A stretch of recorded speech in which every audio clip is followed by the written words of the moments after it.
Olá, queridos alunos, tudo bem com vocês?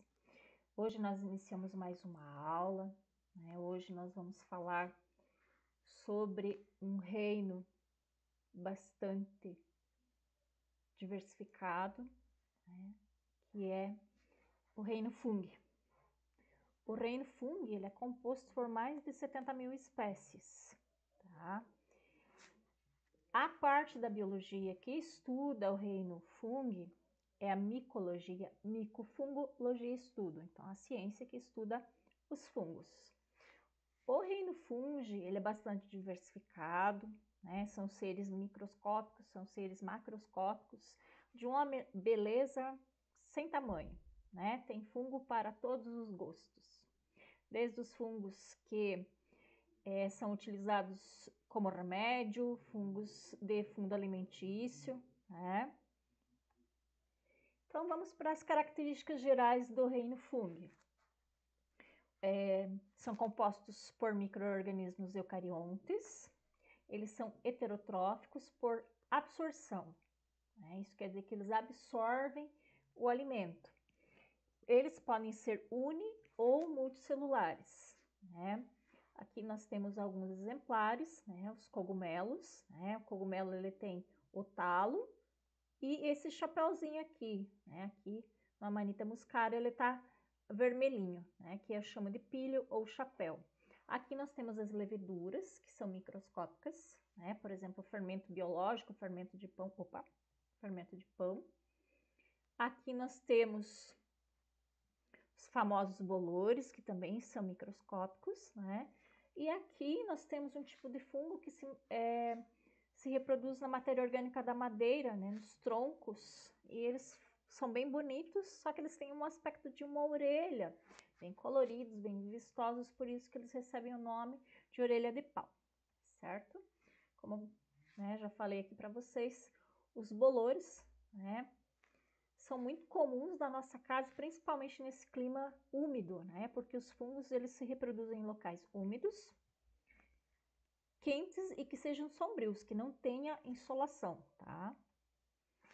Eles ganharam um reino próprio para eles a partir de 1969, né? Para cerca de 70 mil espécies. Até então eles eram vinculados ao reino vegetal. Detalhe, o maior ser vivo do mundo é um fungo. É o fungo Armillaria. Esse danadinho aqui, né, tem a parte né, do talo, do pilho ou chapéu bem visível, né? Aqui nós encontramos as lamelas, que são lâminas aonde ele libera-se os esporos, que são células reprodutivas. E olha que interessante, ele tem estruturas como se fossem raízes, que nós chamamos de micélio, que se alastra no estado do Oregon por cerca de 3,8 quilômetros de comprimento. Seria mais ou menos aproximadamente 47, 50 estados do Maracanã. Então, para vocês memorizarem que o maior ser vivo é um fungo, né? As raízes, assim dizendo, né, se instalam por uma grande quantidade de terra, quase 4 quilômetros. Né? Então, e detalhe, ainda é parasita. A gente já vai ver em seguida. Então, recapitulando aqui, o reino fungi é estudado por uma área da biologia, que é a micologia. Eles são conhecidos por leveduras, quero que vocês lembrem do fermento de pão, fermento biológico, bolores, mofo, né? São Bento, como é bastante úmido, a gente visualiza muitos mofos. Trufas, que são fungos subterrâneos, né? Quando eu vim aqui para São Bento, primeira vez que me ofereceram trufa, eu imaginei uma coisa e na realidade era chocolate. E o cogumelo de chapéu que todo mundo conhece, né? Principalmente nos desenhos. Relembrando, eles são organismos pluricelulares ou unicelulares. São eucariotas, ou seja, eucariontes, e são heterotróficos, ou seja, eles absorvem o alimento. Pergunta da prova: onde eu acho os fungos? Em locais úmidos, quentes, sombrios, com pouca iluminação do sol e que tenha muita matéria orgânica. Relembrando, pergunta da prova, como que são os fungos? Eucariontes, ou eucariotas, uni- ou multicelulares, heterotróficos, quer dizer que eles buscam o alimento na natureza, e a parede celular deles é a base de uma estrutura química, né, de uma proteína chamada quitina. Eles habitam vários locais, porém a característica desses locais que sejam quentes e úmidos. Falando um pouquinho aqui da estrutura, nós temos as células dos fungos que nós chamamos de hifas. Elas podem ser sepetadas ou não. Septo seria quando ela tem uma espécie de uma estrangulação. Aqui nós temos o desenho de uma célula septada, como se ela fosse dividida em compartimentos, tá? E o micélio é a parte do subterrâneo, como se fossem as raízes do fungo. É um conjunto entrelaçado, né, de hifas que são células, tá? Então, o micélio é o tecido subterrâneo, as raízes que fixam o fungo no substrato e ele absorve o alimento, tá? Os fungos, eles fazem algumas associações com outros seres vivos, né? Aqui nós temos um exemplo de líquens, né? Pergunta da prova também. O que é um líquen? O líquen é uma associação entre uma alga e um fungo. O que acontece? A alga vai proporcionar para o fungo o quê? O alimento. Em compensação, o fungo vai fornecer para a alga toda a estrutura, né? Como se fosse casa, comida e roupa lavada. Por quê? O fungo ele vai captar a água, sais minerais e a alga vai realizar o processo de fotossíntese em si. Lembrando que o fungo também ajuda na proteção da alga, então é uma associação benéfica em que ambos obtêm benefícios, né? Com certeza vocês já viram os líquens por aí, principalmente no tronco das árvores, né? Esbranquiçados, verdinhos ou avermelhados. Os fungos também fazem associações com as raízes das plantas. São associações chamadas micorrizas. Também uma relação mutualística ou simbiótica, em que o fungo se instala na raiz das plantas, tá? Forma umas bolinhas brancas que ajudam a absorver o nitrogênio e com isso a planta se desenvolve muito melhor, né? Porque ela absorve mais nutrientes da terra. Ou seja, o feijão, o amendoim, por exemplo, são plantas que fazem associação com fungos, realizam as associações mutualísticas chamadas micorrizas. Lembrando, como é que o fungo dá continuidade à sua espécie? Através de um processo de divisão celular, que nós chamamos de cisparidade, ou então por esporos. Aí ele precisa do vento, tá? Ele libera células reprodutivas e essas células serão dispersas pelo vento. E quando achar um local úmido, quente, que não seja tão ensolarado, ele vai desenvolver, né? Vai desenvolver o corpo de frutificação, né? Cai o esporo no ambiente adequado, ele começa a desenvolver e forma um novo fungo e assim sucessivamente. Falando na questão dos fungos, né, eles colocam aquela famosa frase do pó vieste ao pó voltarás. Porque eles são decompositores, ou seja, eles degradam a matéria orgânica. O que seria a matéria orgânica? São estruturas vindas dos seres vivos, desde folhas até cadáveres. Então, eles decompõem a matéria orgânica, eles estão lá no final da teia ou da cadeia alimentar, tá? E além disso, as micorrizas, que são a associação com raízes, ajudam a absorver o nitrogênio. Então, eles degradam a matéria orgânica, né, ajudam a decompor os cadáveres junto com as bactérias e ainda ajudam algumas plantas a absorver nitrogênio do solo.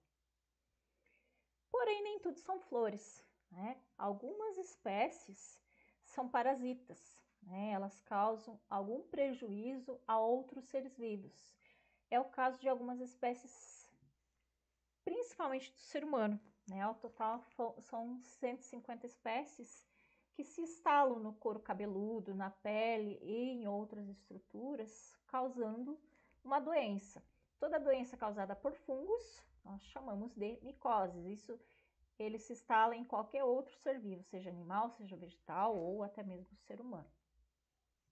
Com certeza vocês já ouviram falar do pé de atleta, né? Quando as pessoas trabalham, principalmente com o sapato fechado o dia todo, né? O pé acaba eliminando a água, suando, né? E aquele ambiente fica úmido. Se a gente não troca de sapato todo dia, pode desenvolver uma micose entre os dedos chamado pé de atleta, tá? Em virtude de ficar com o pé suado. Porém, é um contágio por andar descalço também, em piscinas, emprestar sapato, meias e assim por diante, né? Também tem a questão da contaminação. As micoses de pele, né? É comum quando a gente vai brincar na areia ou até mesmo na praia, né? Em locais como piscinas ou roupas apertadas, né? Principalmente na área genital. Com certeza vocês já viram uma unha feia dessas por aí, né? Então é muito importante quando se vai na manicure levar os seus próprios instrumentos em virtude de algumas situações, inclusive micose nas unhas, né? Existe uma micose que ela é conhecida como uma DST, uma doença sexualmente transmissível, que é o sapinho. Pode ser na boca, né?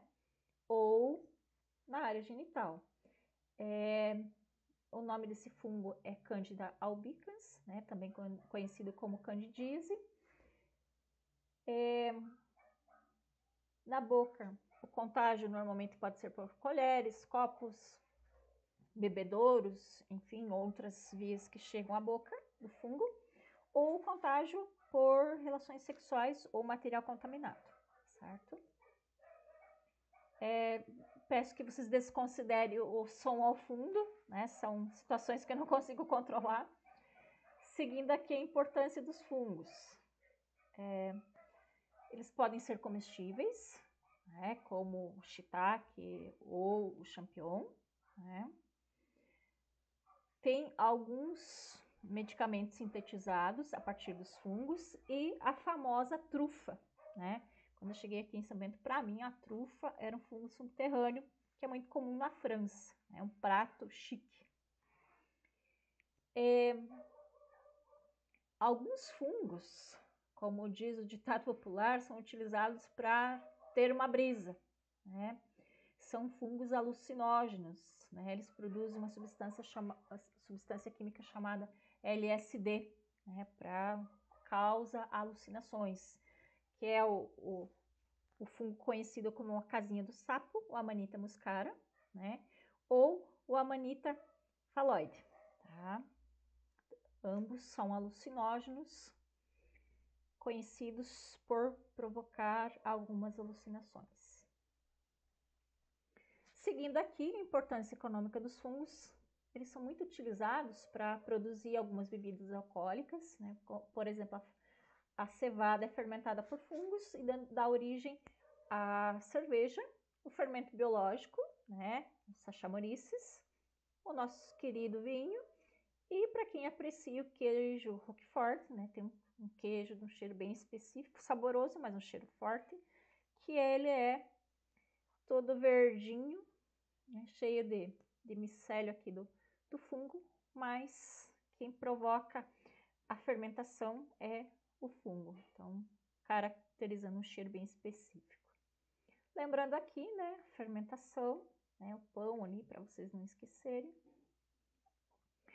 As nossas famosas leveduras, né, com certeza vocês já viram essa substância aqui, que é o fermento biológico, aquele fermento lá que a mãe usa para fazer o pão, né? Quando a mãe vai fazer o pão, ela coloca um pouquinho de açúcar, para quê? Para que o fungo comece a se reproduzir. Quando ele começa a se reproduzir, ele libera gás carbônico.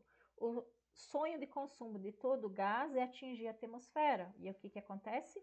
O gás vai tentar escapar, com isso a massa do pão acaba aumentando e o gás carbônico escapa e o fungo acaba morrendo no processo de assar, né, com a alta temperatura. E aí nós temos o pão. E aí vocês observam que o pão é cheio de tuneizinhos, né? Esses túneis são resultantes do gás carbônico do levedo. Ok, pessoal? O fungo também ele tem importância na medicina, né? A partir de um fungo foi descoberto o antibiótico, né? Esse cidadão aqui, Fleming, ele era um pouco descuidado. Uma vez ele deixou um guarda-chuva atrás do armário e esse guarda-chuva, por sinal, estava úmido. E o que aconteceu? Ele só lembrou do guarda-chuva na próxima chuva. E no dia que ele estava trabalhando no laboratório, ele deixou uma placa Petri em cima da bancada e a hora que ele abriu o guarda-chuva, ele observou que tinha um pozinho verde em cima do guarda-chuva que acabou caindo em cima da cultura dele. Mas ele estava no momento da saída, ele foi para casa e quando ele retornou no outro dia, ele observou que aquela placa Petri havia, né, morrido. As bactérias que estavam ali morreram. Então, acidentalmente, ele descobriu uma substância que mata as bactérias. Anti significa contra, biótico, vida.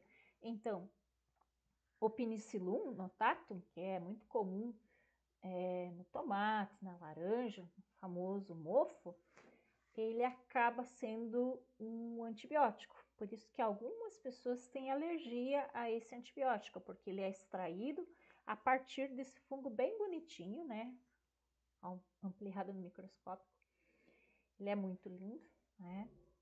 E eu acredito que vocês já foram apresentados à dona penicilina. Eu, pelo menos, já tomei várias vezes a penicilina em virtude de uma infecção, principalmente de garganta. Seguindo aqui, então, na produção de remédios, como a penicilina, produção de queijos, iogurtes, né, cerveja.